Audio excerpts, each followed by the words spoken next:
Ang tukso ay ipangaral sa lahat. Hey, asahan ang kanyang tulong? Mga bata, lagi tayong magbasa ng Biblia. At pagpalain po tayo lahat at shall we bow our heads? Let's pray. Our God, you are the King of Kings and the Lord of Lords. Yes. We worship you and we magnify you because you are greatly to be praised and greatly to be magnified. You never change, Lord, for you are the same yesterday, today, and forever. Lord God, bless your people. Strengthen the faith of your children. All viewers, Lord, bless them, our brethren. Thank you so much and increase our faith. And guide us with your Holy Spirit. Anoint your servant. This we ask. In Jesus' name. Amen. Ay po yung makakapon. And my preaching this morning is entitled Survival. Survival. Brethren, 40 years ago, bata pa po ako sa pananampalataya. Naririnig ko na po yung tinatawag na the survival of the fittest. Matira ang matibay. Okay? At yan ang ating tatalakayin. Napapanahon po na itong paksa na ito ay tatalakayin po natin. And as we read our text in the book of Job chapter 14 verse 1, tayo po lahat ay dumaan sa proseso na yan. All! No exemption. No exempted. Kaya sabi niya, ang isang tao na pinanap ng isang babae ay limitado ang panahon sa lupa ito. Because we have only 120 years to survive on this earth. That is according to the Bible. And full of trouble.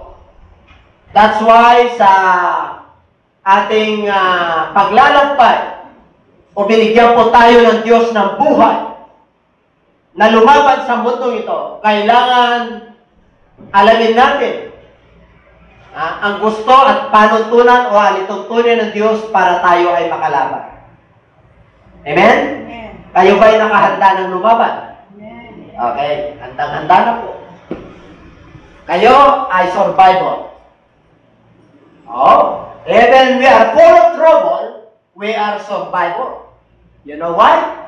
Because we are born to be a champion. Amen. You are a champion because you are a survivor.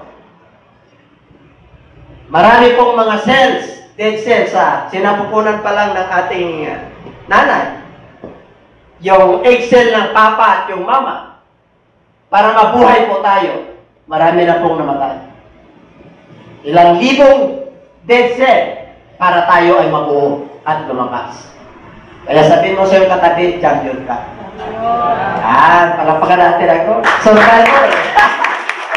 And then, to survive. How to survive? Kaya, ang sabi ko riyan, mga kapatid, number 1, tingnan po natin sa Genesis. And the book of Genesis chapter 1 verse 26 and 27. Ang sabi po ron, God created man. Okay? And God said, let us make man in our image, after our likeness. And let them have dominion over the fish of the sea, and over the fowl of the air, and over the cattle, and over all the earth, and over every creeping thing that creepeth upon the earth. So God created man, and his own image, in the image of God created him. Male and female created he them. Yan ang tao. Amen? Ang lumikha sa atin ng Diyos. Hindi ang sensya na dumating na lang yung Big Bang. Yung elemento po ng mga chemicals ay nabuhat tao. Hindi po. At ang nilikha ng Diyos ay dalawa lang. Male and female. Kaya kung meron man tayo nakikita, mga kapatid, na yung mga ibang kapatiran o yung mga loved ones po natin ay talagang sabi na po natin ang kanilang puso ay babae. Hindi dahil sa ginusto nila. Di po. Ang Diyos ay ang nilikha niya ay lalaki at babae. Kinawalan yan ng demonyo. Ang tawag po niyan, the Sodomites, or the spirit of Sodom. Doon po nagmula po yan. So, spirito po yan. Hindi yan ang pagkalikha ng Diyos sa tao. Kaya dapat lumabang ka. Wari, ipinganak ka, environment mo. Naramdaman mo na gano'n. May pagka-babae. Pusong babae kahit na lalaki ka. Kailan lumabang ka? Kailan survival ka? Amen? Kasi nakasurvive ka na eh. Binigyan ka na ng buhay ngayon eh. Kaya makikita niyo po, ang isang tao po ay hindi niya alam kung hanggang kailan siya sa mundo ito. Kaya ang pagtawag ng Diyos, mayroon pala yung hindi pa pinanganak, asa sinapupunan pa lang, paglabas niya, kinukuha na. Mayroon naman yung lumalaki from infants, teenager, adolescents, hanggang nagkaasawa, hanggang nagkalolo na. Kaya iba-iba po ang pagtawag ng Diyos. Kasi po, walang nakakalam. Ang Diyos lang ang nakakalam ng appointment ng isang tao. Kaya kailangan, pag nag-survive ka, kailangan lumabang ka. Amen? Kasi matindi yung ating survivor. May matindi kasi pasalamatan mo ng Diyos dahil may hininga ka. Pasalamatan ng Diyos dahil umabot tayo sa COVID.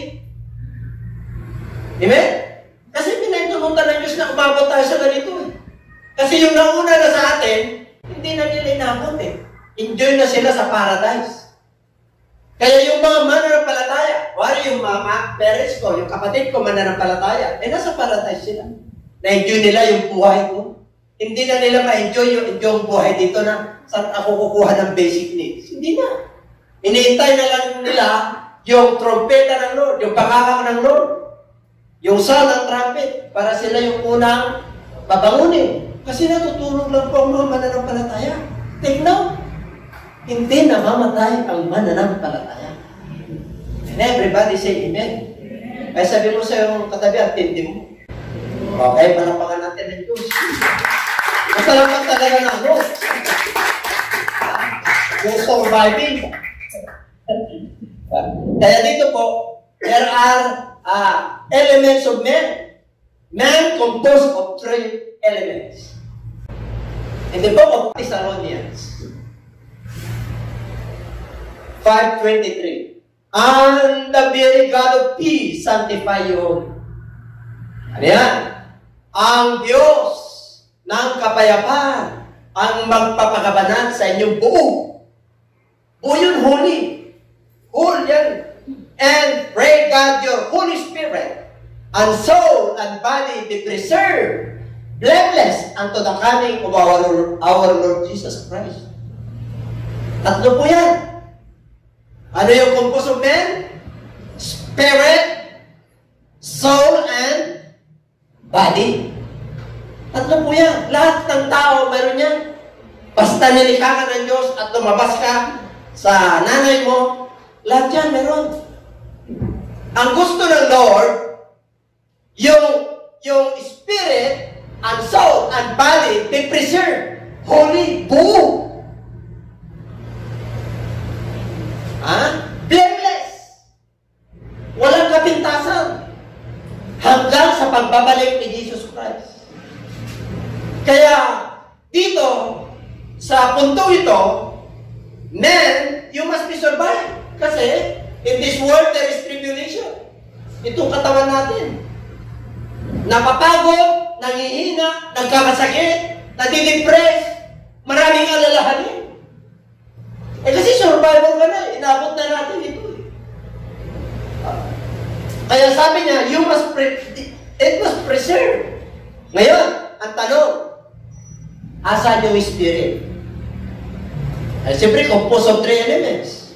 Okay, tingnan po natin. Spirit.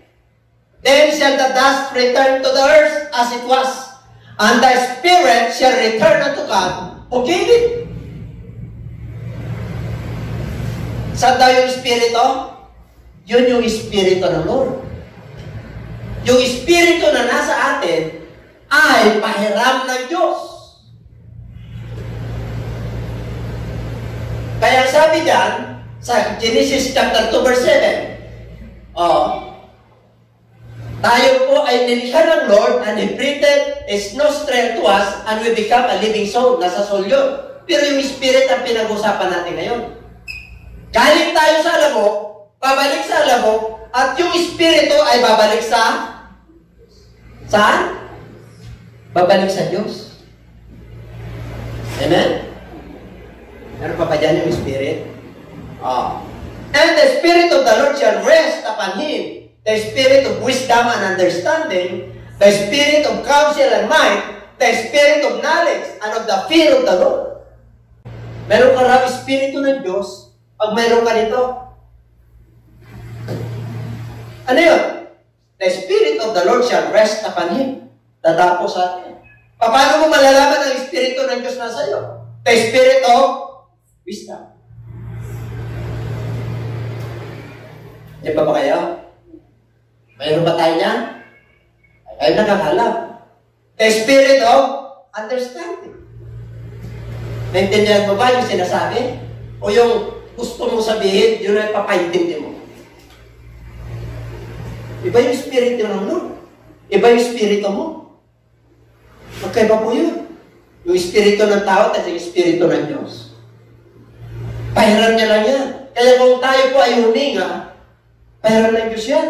Kaya sabi niya, the Spirit of wisdom, the Spirit of understanding, the Spirit of counsel. Meron ka raw kausayan na mag-advise. Kaya pagka yun, pumasok, nagpa-advise sa man of God, ay kahit na minsan masakit, ay kailangan sumunod po tayo.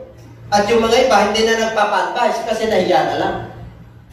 Amen? Kasi susundin din nila yung will nila, yung gusto nila. Hindi yung will ng Lord.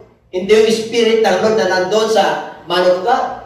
Kaya, there is the Spirit of knowledge, merong kaalaman, and of the fear of the Lord. Meron kang takot sa Diyos eh. Bakit? Yung Espiritu niya nasa iyo. Kaya yung mga tao walang takot sa Diyos, ay yung Espiritu lang nila nandun. Mas nangingibabaw. Kaya nga, ang tipid, pagka may Espiritu ka ng ating Panginoon, hindi ka natatakot eh. Kaya nga sabi niya sa isa sa mga gospel niya, huwag kayong matakot. Sa pumapatay ng laman. Kundi yung Espiritu, kaluluwa yung pumapatay nun. Kundi ang Diyos. Amen? Kasi pag kinuha na ng Lord yung Espiritu sa tao, magawa natin mamaya yan sa body. Nasa sultan, nasa Spirit kasi tayo. Tatlo kasi yun. Number 2 elements. Second, that is the soul. Soul. Saan pa yung Spirit? Kaya tayo mahininga dahil may Espiritu ng Diyos. Asan yung soul? Genesis chapter 2 verse 7. And the Lord God formed man the dust of the ground and breathed into his nostrils the breath of life, and that man became a living soul. Became a living soul. Kaya tayo may buhay. Kaya tayo may hininga. Kaya tayo kumikilos. Kaya tayo nagbubuto. Kasi, yung Espiritu ng Lord, inihipan niya ang tao. Kasi walang buhay yan eh. Kaya yung Espiritu ng Lord nandun, kaya nabuhay siya bilang kaluluwa. Kararwa ka, kakapsat, kung natatilo ka. Ano yung pagkasinan ng kaluluwa? Kararwa rin, di ba? Yun. Narinig na nila. Yun. Dahil saan dapat akong magpangasinan? Yun ang mga kapatid. And man became a living soul. Kaya sabi ng Lord love Him with all your soul. At ang kaluluwa, ang kinakain ng kaluluwa ay yung salita ng Diyos. Kaya kung ang tao ay hindi naniniwala sa salita ng Diyos, yung kanyang kaluluwa, pag tumingin, malnourished yan sa harapan ng Diyos. Skeleton pa yan. Bakit? Walang pagkain.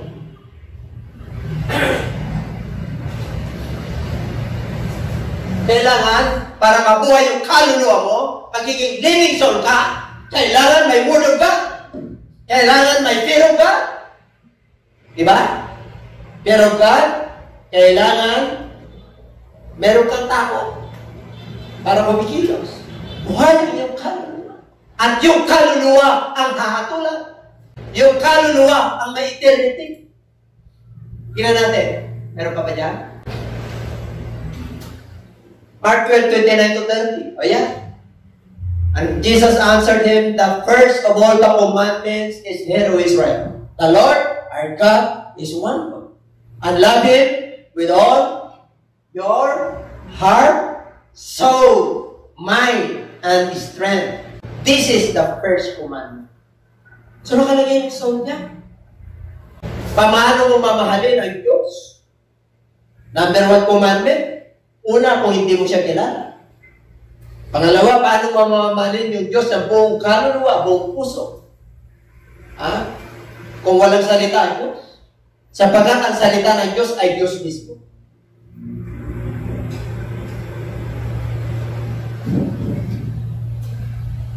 For what shall it profit a man if he shall gain the whole world and loss his own soul? Kahit makaktan mo ang kayamanan ng mundong ito, ang karangyaan, ang faith, pero kung ang iyong kaluluwa ay mapahamak, wala. Bakit? Kasi po yun ang hatulan ng Diyos eh. Yun yung may buhay na walang hanggan eh. Yung kaluluwa. Punta na tayo sa pangatlo. Yung body.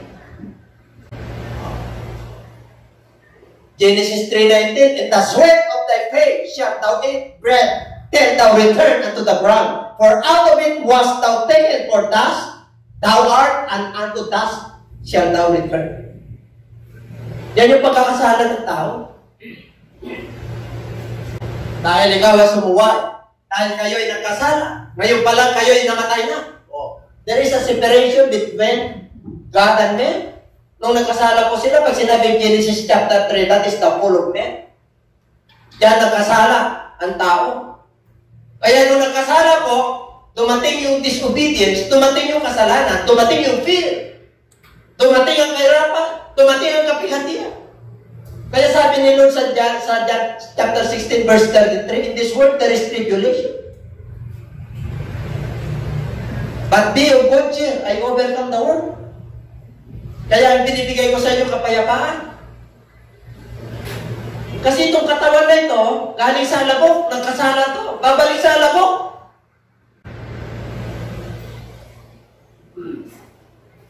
Kaya ang body na yan, okay, this is the third composition, right? Okay, ano pa?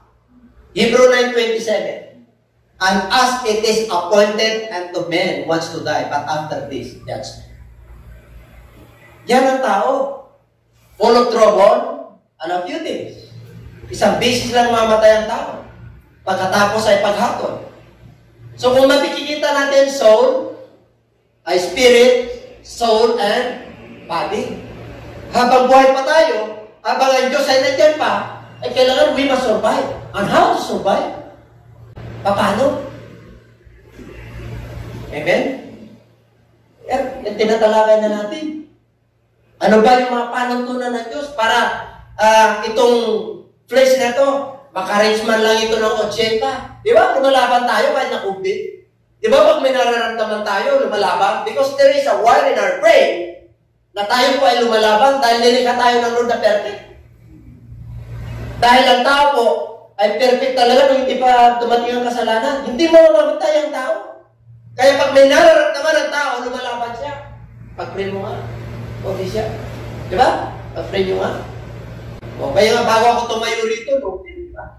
Okay. Pero sinumpong ako ng vertigo ko kahapon. Kaya hindi ko may sulat-sulat ito. Kanina ko lang yung sinulat, pero nasa mind ko na. Pag survival. Kaya ako mismo survival. Paano ko i-preach? Sana ko kukuha ng panghugot line kung hindi ko na-experience yan. Amen? Kaya kung gusto nyo na may hugot line, Ay kailan na-experience mo? Gusto nyo experience eh? Ha? O yun natatakot. Bakit? Itutubo yun eh. You must survive. You must fight a good fight of faith. That is one of the ingredients how to survive. Paano ka lumaban? Diba? Kaya minsan, talagang natatakot po tayo. Pag may nararamdaman tayo, talagang natural lang po yun. Huwag kayo magtaka. Natural lang po yun. Na talagang lalaban po tayo. Kung ayaw mo nang lumaban, Lord, kunin mo na ako. Ay, kunin ka talaga. Kaya yung iba, there is no hope. Yung hopeless. Kahit nabigyan mo siya ng pag-asa, huwag kang mamatay muna. Huwag ka muna kukunin ng Lord. Kasi ayusin mo muna yung mga obligasyon mo. Eh pag sabi niya, ayaw ko na ayusin, pala ka na Lord, hopeless na yun. Hindi pa ba kayo? Are you following? Tayo ba'y nagkakaintindihan? That is reality. Reality po yan. Wala tayo makikita. And everybody say, hindi tayo tinatakot ng Diyos. Nasa kanyang salita po yan. Kaya napakahirap.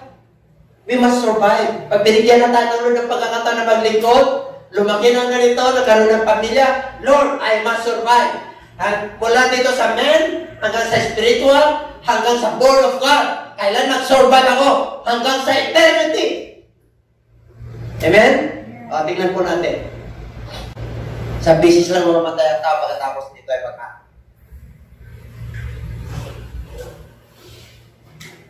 Two kinds of men. Spiritual and natural. Who are the natural men? 1 Corinthians 2:14. But the natural man receive not the things of the Spirit of God. Kaya pagka ikaw yung nagbabible study at nagsishare sa mga loved ones mo, hindi nila maintindihan, hindi ka maintindihan, wala sa kanilang spirit of God. Or they are foolishness unto Him. Ay kalukuhan lang yan. Kamangmangan lang yung tinuturo mo na spiritual, ng Word of God, neither can He know them, because they are spiritually discerned. Kasi natural man sila eh. Hindi pa tumating yung haba. Hindi pa nila naramdaman yung pag-ibig ng Diyos. Kaya, huwag na kayong magtaka na kahit na-pray ka ng prayer, pinagpapastingan mo hanggang ngayon, matigas pa rin ang ulo nila. Pero huwag kang mag-alala. Hindi mawawala ng kabuluhan ang iyong ginagawa sa harapan ng Diyos. Kahit na hindi niya pinapansin, may reward ka pa rin. Yun ang maganda sa Diyos. Oo, yan ang maganda sa Diyos. Hindi niya kinakalimutan yung ginagawa mo para sa Kanya. Hindi. Yung iba, hindi na makakiti. Di ba? Sarap. Ito natural mo. Meron pa yan eh. James 1:20, for if any be a hearer of the word, and not a doer, is like unto man beholding his natural face in a glass. Pag may ginawa ba kayo kanina, naalala niyo yung mukha niyo? O ano sinuot nyo? O itsura nyo? Yun daw natural. Ibig sabihin, pag nasikinig siya ng salita ng Diyos, hindi tumatapos. Hindi niya sinasagawa. Hindi niya na-apply. Para raw, ito hangin na pasiklot-siklot. Meron pang halimbawa dyan. Na yung tinatangay. Tinatangay. O yung tinatangay ako kayo pas na patangay. There is a wind of doctrine. Wind of doctrine, meron po. Yung hangin na turo. Ay, ibig sabihin ng hangin na turo, paliwala. Hangin eh. Halika kayo rito, masaya kami rito. Kami ay magpipista rito. Hangin. Sa una lang dahil sa food. Sa susunod, wala na. Ang dami ako nakitang ganyan. Saya nila sa una. Maganda, masaya. Natutuwa rin ako, tingnan natin hanggang saan nakatapos. Kasi meron talagang pinagkatiwalaan ng Diyos. At may tinawag ang Diyos na galing sa Diyos. And everybody say amen. Kaya ingat tayo. Amen? Kung ang isang tao na tinawag ng Diyos ay hindi nagbago, paliwala lang kung magsalita ko na masasagin. Alis kayo dyan. Isang araw matitisip po kayo. Ito po yun. Marami na akong karanasan. 40 years na po kami sa ministry. Alam ko na po ay napapano. Hindi sa pagmamataas po. Your God is your friend. If God is your friend, you know what is your master doing. And you follow him because he is your master. And take note. Pag servant ka, hindi ka pwedeng magiging mas magaling sa master. Yung iba nakatayo lang dito, mas magaling na sila sa nagturo sa kanila. No. Yan ba kayo?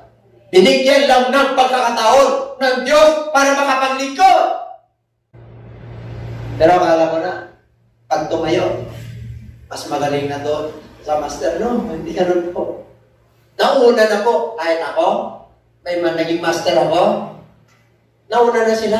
Hindi ka pwedeng mas magaling. Pwede kang paparehas. Kahit na mayroon silang kahinaan, pero naglilingkod sila sa Lord, may natutunan ka sa kanila. Kaya huwag mo silang tatarakan patalikod. Darating ang panahon, aanin. Kung ano ang tinanim, yun ang aanin. Kaya pag nagtanim ka ng sama ng loob, aanin ka ng sama ng loob. Kaya pag nagtanim ka ng pag-ibig, aanin ka ng pag-ibig. Hallelujah. Kaya mga kansen, natural man yan. Kahit na natural man yan, tingnan po natin ang spiritual man. Oh, 1 Corinthians 2:15 and 16, but he that is spiritual judgeth all things, yet he himself is judged of no man. Pero mo, ganun ka katindi at katalino. Pag spiritual ka, pag may sa Lord God, you have the spirit of counsel, you have the spirit of wisdom, you have the spirit of fear of God. Sabi niya, but he that is spiritual, judgeth all things. Judgmental pa, ha? Judgeth all things. Ang ibig pong sabihin dyan, pwede kang magtuwid. Ha? Paghatol. Ahatol ka, pag leader ka, ito yung matuwid. Walang kiling-kilingan. Walang sinasang-ayunan. Totoo lamang. Ito ang mga balita. Ito yung pusong totoo lamang. Ito yung totoong kapamilya. Yun. Yung fake news. Uso ngayon ng fake news. Noon pa, uso na yan. Kaya ang mga dyaryo, 30% lang ang totoo yun. 70% magnifying para mabili ang tabloid. They were sensationalizing. For who had known the mind of the Lord, that He may instruct him. But we have the mind of Christ. Pag spiritual ka at sumusunod ka sa Lord, maingat ka eh. Maingat ka. Kaya sabi ron, no? Yet He Himself is judge of no man. Alam niyo ibig sabihin yan? Wala raw may bubuta sa iyo at tao. Wala masasabi. Diyan pa ba kayo? Kaya pag pastor maraming nasasabi. Kayo marami pa kayo nasasabi kay siya. O baka natatakot lang kayo. Amen? O may kainahan kami? Yes, natatawag may kainahan. Pero pag tinatarangan ka patalikod, tahimik ka pa rin. Kasi hindi mo pwedeng gantihan na masama-masa. Para ma-overcome ang masama, kailangan mas nangingibabaw ang mabuti. To overcome, itin. Kailangan gumawa ka ng mabuti. Para makakilos ang Diyos at babagahan ng Diyos ang kanilang ulo. Di ba kayo? Pero mo, kasama mo ang Diyos. Kaya mo lang, kasama yun. Yung pagdidikon, kasama yung musik, kasama mo yun. Kasi pag naglilingkod ka na walang usik, ang ibig sabihin, Ang galing mo. Ang dami kang barkada. Friend, halika rito. Yes to the word, yes to the Lord, kasi walang masasabi. Pag naglingkod ka, may masasabi dahil sa iyong paglilingkod. They accuse you because in serving the Lord. False accusations. And everybody say amen. Para sa lahat po ito, Pastor. Hindi lang sa iglesia namin. Para sa lahat po. Buong mundo po ito. Hindi lang sa Pilipinas. Nangyayari po sa bawat church po yan. At walang exempted. Palapakan natin ang ating Lord. Natural man, spiritual man. Okay. If any man take himself to be a prophet or spiritual, let him acknowledge that the things that I write unto you are the commandments of the Lord. Pagka spiritual ka, lahat ng mga utos dito sa Bible, spiritual yan. Maniwala ka. Kasi kung hindi mo pinapaniwalaan niya at hindi mo sinusunod, natural man ka. Diba? Kaya sabi ng Lord, kailangan isipin mo, kung ikaw ay naglilingkod, propeta ka ng Diyos, spiritual ka talaga, sa Lord ka talaga, born of God ka, kilalanin mo yung mga bagay na sinusulat ko sa Apostol Pablo sa mga taga-Korinto, that you are the commandments of the Lord. I write unto you are the commandments of the Lord.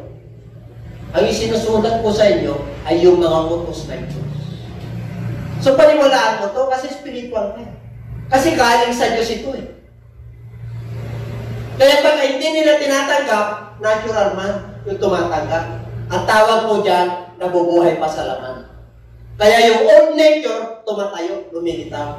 Yung dating ugali.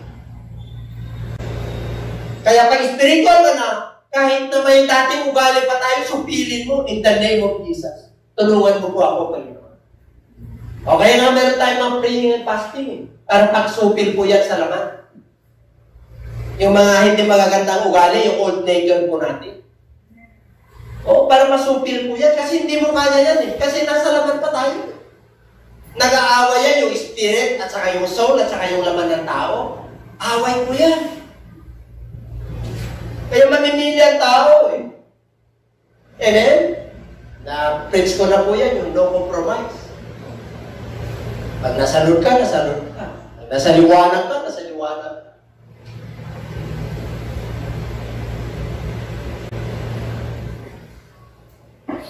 How to survive? How? Siyempre, nakasurvive na tayo. Brother Oscar, 69 ka na, di ba? Eh, siyempre, papunta ka na sa eternity. Ako rin, 62 na eh. Si Pastora, magsi-60 na eh. O sa January 2021. Alam ko po yan, hindi ko pwede, hindi makalim. Kung makalimutan ko na yan, ang ibig sabihin, pag-pray nyo na si Bishop, nakakaroon na siya ng cup, memory cup, kailangan bibili na siya ng megabytes, mga gigabytes, gigabytes na electronics. Ang ibig sabihin lang, kailangan yung mga nutritious, na pang-utak. Kahit hindi na vitamin, Brother Jim, yung pang-utak na lang, tapos samahan mo ang prayer sa pangalan ni Jesus. Sana makasurvive pa rin ako nun sa COVID na to. Siyempre, kayo ba nag-pray ng gano'n? Pag nag-pray ka ng gano'n, malayo ka sa hawa. Siyempre, pag pipray mo na, i-advance mo na. Kasi wala naman exempted dyan eh. Wala exempted sa hawa. Kasi hindi mo naman alam yung may dala niyan eh. Asymptomatic. Ingat. Kaya kahit na may pananampalataya tayo, kung napahintulutan, wala kang magawa. Diba? Ang kailangan lang, wisdom and knowledge. Understanding. Ay, mga kapatid. But be of good cheer. Sabi ng Lord, itong mundo na to, these things I have spoken to you that in ye might have peace. Kapayapaan ang sumasaya niyo. Bakit sa mundo ito, punong-puno ng kapigatian? Kaya sabi ng Lord, lakasan ninyo ang inyong loob, sapagkat napagtakumpayan ko na ang gawa ng mundo ito. Ano pa? Sadya, rest unto your soul. Kaya sabi ng Lord, okay, come unto me, all ye that labor and are heavy laden, and I will give you rest unto your soul. Kapayapaan, yung bigay ng Lord. Kahit na may kabigat yan sa mundo ito, bigay niya, alam niya kapayapaan. Sa ating mga kaluluwa, gusto niya yung kaluluwa natin mapanatag. Kaya sabi niya, lumapit kayo sa akin. 11:20 ng Matthew hanggang 29 yan. Kayong mga nabibigat ang luha, lumapit kayo. Kasi gusto ko kayong pagpahingahin ng iyong mga kaluluwa. Sapagkat ang aking pamato kayo magaan, matuto kayo sa akin. So, ibig sabihin, pag tayo po ay pupunta sa mga gawain na Diyos, natututo po tayo. Natututo po tayo. Marami tayong natututo na lang. Ang salita ng Diyos, mangungusap po sa atin. Basta i-open lang po natin yung mind and heart po natin. So, dalawa yan, peace, rest unto your soul. Ano pa? O, conclusion na. Ang bilis Diba?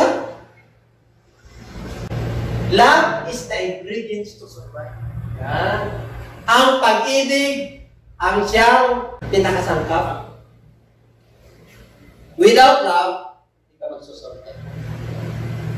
Yes. Hindi ka magtatagal. Hindi ka magtatagal kung walang love.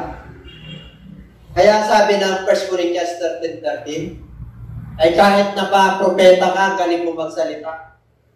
Talagang mag-prophecy ka, talagang mag-speak in tongues ka. Talagang antindi ng faith mo. Ihalay mo pa yung katawan mo para sunugin. Pati ari-arian mo, ibigay mo. Kung walang pag-ibig. Wala. Kaya nga, nandiyan ang pag-ibig eh. Sabi niya, love is kind. Love is no report of wrongdoing. There are meanings of love. And love never fails. Hindi bumibigo ang pag-ibig. Kaya mga kapatid, kung nabigo ka man yung pag-ibig mo noong una, diba meron yung in-despair siya? Pero yung pag-ibig na tinutukoy dito, yung true love, yung pag-ibig na nanggagaling sa'yo. Kasi hindi mo kayang umibig sa kapwa mo kung walang pag-ibig ng Diyos sa'yo. Hindi mo kayang ibigin yung kapwa mo. Siya nang unang umibig sa atin. Kaya yung mga iba, pwede bang umibig ang kapwa ko, una sa kapwa ko, higit sa Diyos? Pwede. Marami pong ganyan. They were kind. They were generous. Mababait po sila. Maganda po yun. But that is just in memorial. Pag gumagawa ka ng mabuti at hindi mo inuna ang Diyos ay nandun pa rin. Dahil worthy ka na tumanggap. Pero, ang blessing mo ay memorial. Alam niyo yung memorial? Alaala. Ay, ang bait naman noon. Bait, giver. Ganda ng ugali nun. Diba may mga unbeliever na mababait? Mayroon. Marami. Maraming hindi naniniwala sa Word of God, pero mababait. Meron. Kahit na sila sumasamba sa bato, Diyos-Dusan, mababait pa rin. Meron, kasi meron talagang tao na mabait. Whether we like it or not, meron. Kaya lang, sa Book of Acts, ang tawag po doon, memorial. Alaala lang. Ang gusto ng Lord, makaharap ka niya. Yung sinabi ng Book of Revelation na He wipes away your pain, your sorrow, and your tears. O, pagka hindi ka nakapasok doon, outside are the dogs, are the cowards, are the liars. Yun yung outside the gate. The sexual immorality. Nandun.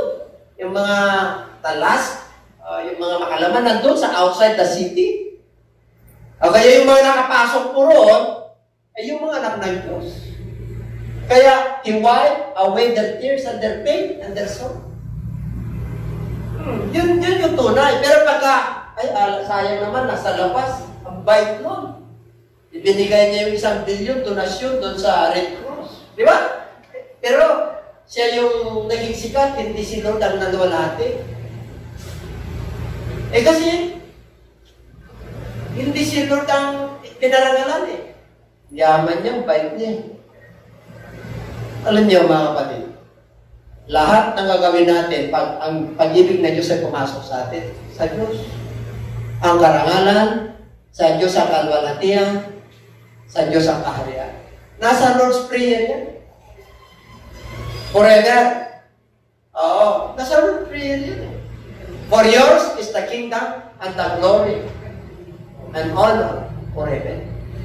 Eh kasi pagka sumikat ka sa mundo ito, ang sabi ng Bible, ang dinadakila ng Diyos ay karumal-dumal sa harapan. Ang dinadakila ng tao ay karumal-dumal sa harapan ng Diyos. Kaya lahat ng mga wisdom mo, lahat ng may ginagawa mo, ay para sa Lord yan. Kasi totoo naman eh, pansamantala lang yung katawan natin dito eh. Ang eternal yung soul.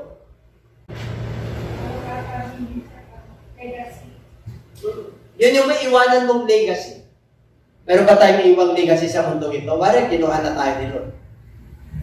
Anong alaala na iniwan mo sa mundo? Meron ba? Hindi na lang sa mundo ito, sa pamilya mo, sa mga loved ones, sa mga panag-loob, yung mga hindi magagandang pag-ugali.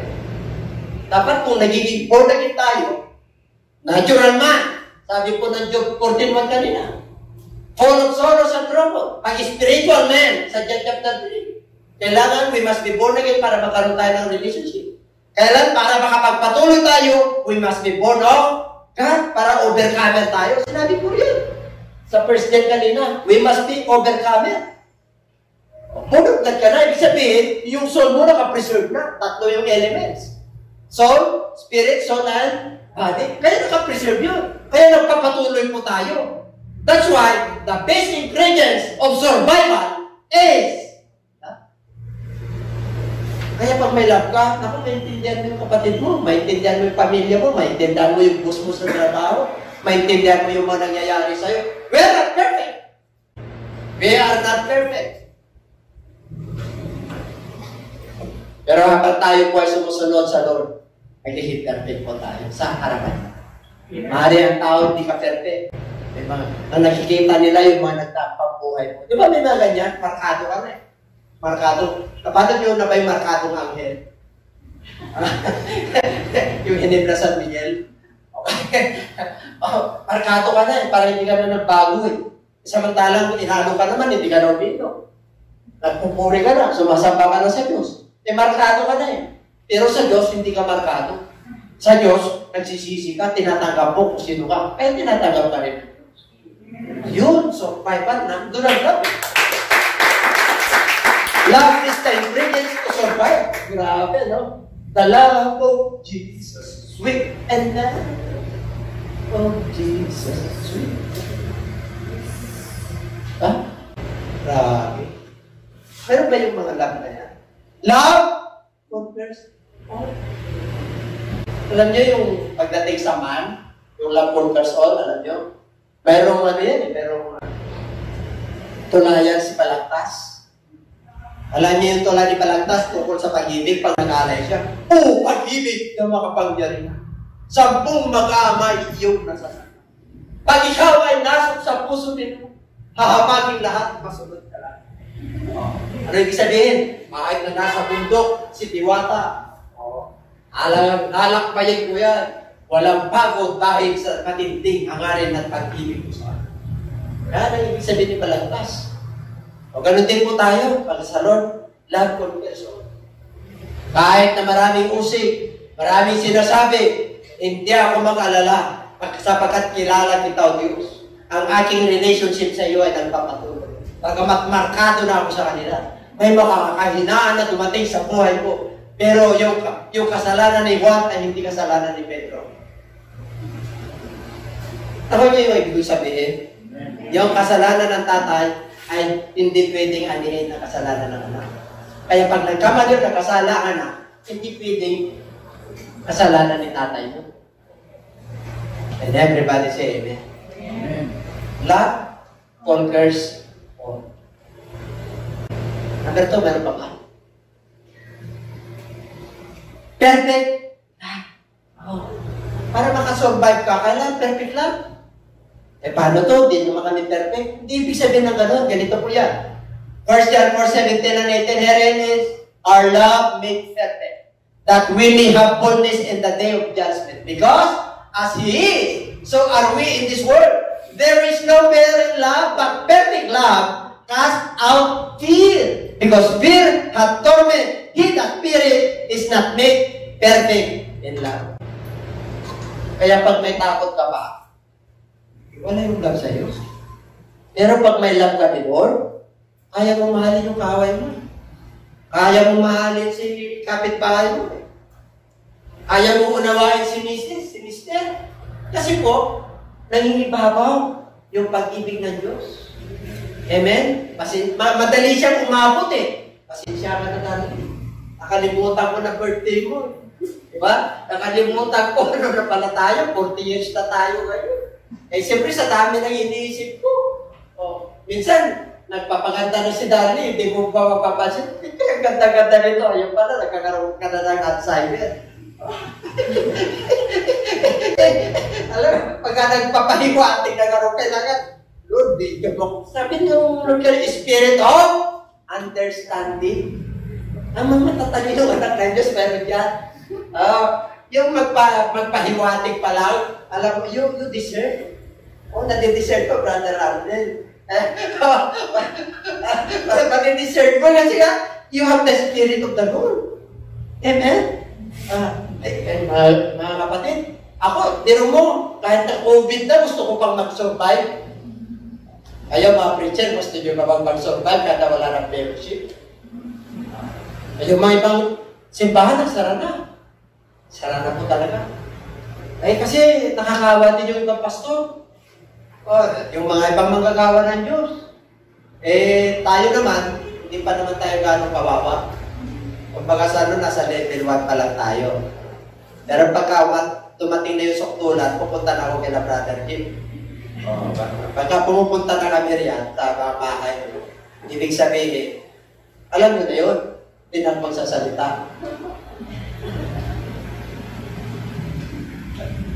Diba? Pag pumunta na ako ron, hindi na magsasalita. Wala naman ang, alam nyo na yun. Nagkakaintindihan na tayo kasi may haba ng spirit. Ano kaya pasya ni Bishop dito? Huwag po nakalabin. Kasi hindi naman para na pagbibisita ngayon, di po ba? Pag-iwasan. Ang panahon ngayon, iwasan eh. Lalo na pag senior. Di ba? Nasa IET yan. Wala tayong magawa ron. Kaya tinutulutan nilo na nasa social media na ako, tuwa-tuwa na ako. Amen? Kasi medyo safe ka ron, nakakulambo ka ron, kung baga sa ano. Tapos may Sunday service pa tayo. Masarap.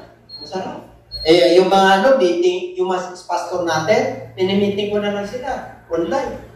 May meeting kami, prayer kami, every Tuesday, yung mga teachers. Kasi mawawalan ka ng connection. Alam niyo naman, pag mawalan ka ng connectivity, sa telephone nyo, dial is not yet in service at this time. Di ba nakakaasar? Gusto kong kontakin eh. You cannot be reached, unattended. Kaya may connectivity tayo. Connectivity tayo bilang magkakapatid sa Lord, connectivity sa Lord. Yun ang matindi, no? Amen? Kahit na ganito yung nangyayari, because there is a perfect love, mawala yung fear. Kasi may perfect love eh. Yung perfect love na yan ang nagbibigay ang Diyos because He's a perfect God. Kaya sabi niya, love Him with all your perfect love yun. Pag ang Diyos ay nasa iyo, kaya mong mahalin yung neighbor mo. Pag ang Diyos ay nasa iyo, kaya mong mahalin yung kaaway mo. Pag yung umaway sa iyo, kasi wala ka dapat kaaway. Dapat ang Kristiyano ay walang kaaway. Dapat ikaw ang inaaway, hindi ikaw ang umaaway. Nakakita ka na, Kristiyano umaaway? Hindi Kristiyano yun! Tanggalin nyo sa Facebook yun. Ay, yung iba naghahanap pa ng chismis.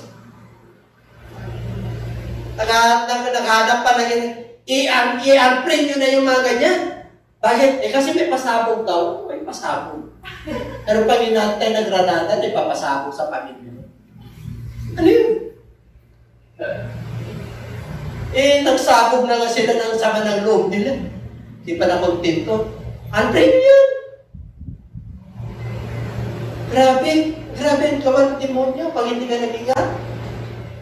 Maawa kayo, mamamantsahan kayo. Sabi ng Lord, yung body, yung soul, and spirit, it must preserve blameless until the coming of the Lord. Yun po yung asa natin, yung survival. Survival of the fittest. We are living in a survival period. Ay, kailan mag-survive po tayo mga kapatid. Hindi natin alam kung ilang taon pa to. Hindi natin alam. Alam nyo, ang maiwan ngayon, yung mga matatag, yung nasa loob. I tell you, ang maiiwan ay yung mga nasa loob. Yun yung kumakapit sa mga pangako ng madaling mag-express ang tao ngayon. Madaling magalit ang tao ngayon. Kasi tuliro. Tuliro. Confused. Hindi niya alam ang kanyang gagawin. Hindi niya alam kung saan siya kukuha ng pagkain kuha. Hindi nila alam kung saan sila kukuha ng pangkasuta. Kaya ang mga tao nung nag-i-express ng sama ng kasama ko yun. Ay pinag-pray ko yung mga ganon. Ay nagdalan di ako marunong mag-Facebook. Hindi ko alam kung anong nasa Facebook ko. Kasi hindi naman ako marunong. Di man kung nag-Facebook, hindi ko alam. Amen? Minsan inun ko, natuwa ako eh. Tabi ako followers. Kung may 1,000 yan. Kung tabi akong followers, tinagala ko ng ano. Kaya pag may pinindot sila ron, maraming followers, marami na ako nakakilala na sa'yo. Amen? Nandiyan pa ba kayo? Basta mas maraming followers, mas maraming problema. Pag pumasok ka sa problema ron, at yung followers na pintado, kadalasan. Pero salamat talaga sa Lord. Sarap kasi maglingkod, pastora. Pero pag kinubusig ka, exceeding lang daw eh. Sa ibang version, lumuntag ka eh. Kaya pag may mga dumaka nun, lumuluntag ako eh. Hallelujah, hallelujah, hallelujah. Oh, lumuluntag ako talaga. Pag ako'y nagpipuri sa Lord, oh, pamadaling araw, Lord, salamat po, may challenge na naman. Alam niyo, challenge to survive. Survival of the fittest. Hallelujah, praise God. Salamat po, Panginoon. Thank you, Lord, for your love. Meron pa ba? Oh, challenge. Oh, ito yung hamon. Ano sabi ng Lord? And we know that all things work together for good to them that kung dumarating man ang mga pagsubok, kahirapan, kagutuman, ang mga sa pamilya, sa sarili, o sa ministry, may purpose sa Lord. Good. Bakit good? Matututo kayo. Marami kang matututunan. Sa COVID na ito, dami tayong matutunan. Sa mga pag-uusig na ito, ako, napakarami matutunan ako. Ang dami. Ang Lord talaga, ang kumilos. Hindi ako kumilos, ang Lord. And everybody say it. So them who are called according to His purpose. Kaya minsan dumarating po yung mga pagsubok. Kaya, Lord, nagpapasalamat ako. Kasi challenge ito, hamon. Para may demonstrate mo ang iyong kapangyarihan at ang iyong pagpapala sa akin. Kaya marami pong salamat at tayo po yung manalangin. Tayo po yung ngayon. Praise God. Hallelujah. Oh, yes, Lord. Muli, Panginoon, kami po yung nagpapasalamat. Taas po natin ang ating mga kamay. Warakia na po, warakia mong kapalagi. Thank you, Lord God, for the simple topic that we just tackled, that we have just discussed. Thank you for the survival.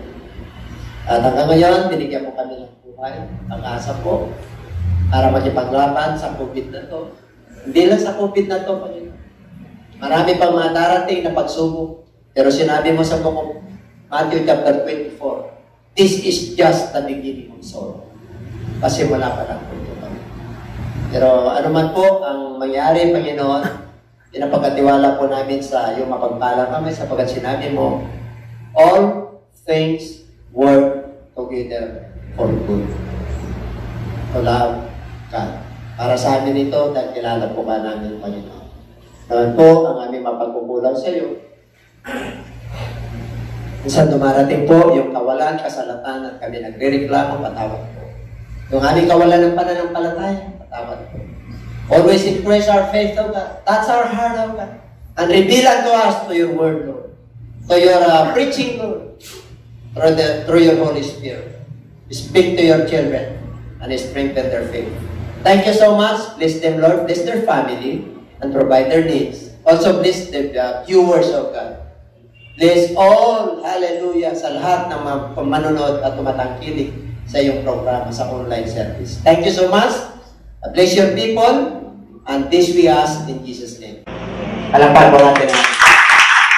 Hallelujah.